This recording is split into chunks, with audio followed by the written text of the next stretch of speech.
Un'emozione palpabile e un entusiasmo grandioso e pieno di energia hanno accompagnato la benedizione di Papa Leone XIV alla nuova Torre di Gesù Cristo della Sagrada Famiglia, che completa la maestosa opera di Antoni Gaudì a Barcellona, simbolo della cristianità nel mondo.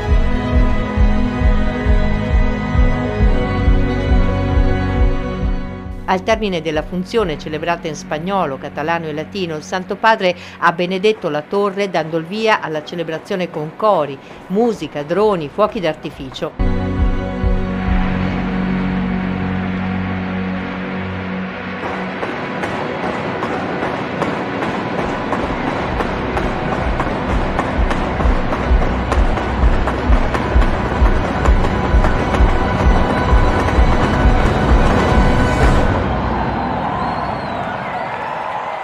Un cuore che ha un'anima che parla italiano più di quello che si può immaginare, quello di questa Torre di Gesù. 2 aziende venete sono state infatti artefici del complesso intervento tecnologico che proteggerà la basilica dai problemi legati all'umidità e alla durabilità delle strutture. La vicentina Acciaierie Valbruna, che ha fornito le barre in acciaio ad aderenza migliorata che supportano gli elementi portanti della torre, mentre la trevigiana Umidità Zero di Castelfranco Veneto ha fornito la tecnologia per garantire resistenza meccanica, stabilità e protezione dagli agenti atmosferici della struttura portante.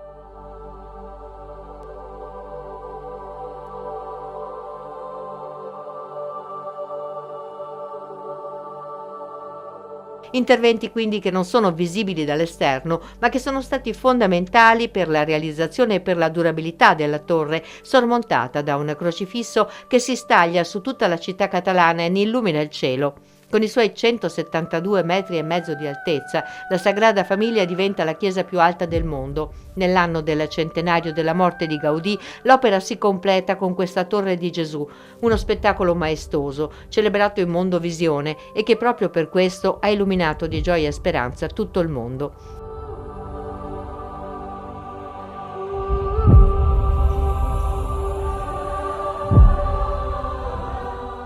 La Sagrada Famiglia è meta di milioni di persone ogni anno, turisti, pellegrini e fedeli, e oggi è ancor più un monumento che nella sua incompiutezza ci parla di una comunità in cammino che nella fede e nella speranza, ma anche nella solidità della sua costruzione, trova forza ed energia per affrontare gli oscuri tempi moderni.